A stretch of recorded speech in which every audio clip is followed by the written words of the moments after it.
One Piece chapter 1034 confirms an insane theory about Shanks. In the most recent chapter, we see two figures being summoned in a similar fashion to the Gorosei. And of all people, one of the figures looks like Shanks. But we know that Shanks is with his crew, so who is this guy? The Shanks Evil Twin theory has been confirmed. It starts all the way back with Shanks meeting up with Whitebeard to warn him about Blackbeard. During this meeting is the first reference to someone else that looks like Shanks. Whitebeard says his scar aches when he looks at Shanks' face. Now we know that this is clearly talking about Saint Vigarland Garling, who looked like Shanks when he was young, and Garling probably gave Whitebeard that scar during the God Valley incident. But this was just the first seed that Oda planted in this chapter. The second was the side profile of Shanks, in which you can see his scar crossing his forehead. The only other time we see Shanks like this is when he's warning the Gorosei of a certain pirate. And in this panel, his side profile doesn't have a scar crossing his forehead. Not only this, it's not clear if Shanks is actually missing an arm here, since he's wearing a cloak during this scene.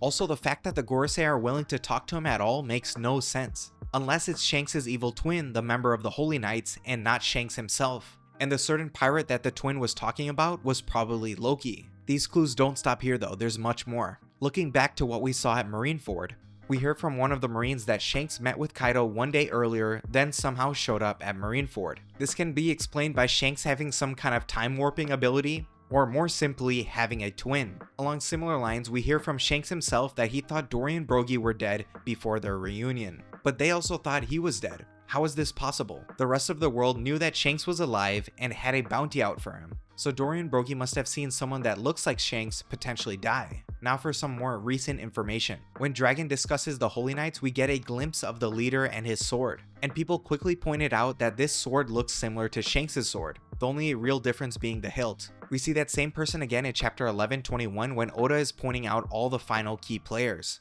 Oda is so good at keeping us guessing, he poses Shanks in that same side profile. I feel like Oda has been reading all our theories throughout the years and he knows exactly what to feed us. With this in mind, Shanks being summoned similar to the Gorosei makes no sense. The only explanation is that this guy is the Holy Knight leader being summoned using Imu's power. He's Shanks' twin and the successor of Saint Vigarland Garling. But honestly, Oda is being clear as day here. From the meeting with Whitebeard in chapter 434 to this chapter in 1134 is a 700 chapter difference. And if we know Oda and his love for numbers, this is more than a coincidence. Oda is really a master of foreshadowing and my mind is blown. One Piece just gets better and better. That's all I got. Like and subscribe for more, and I'll talk to you guys later. Deuces.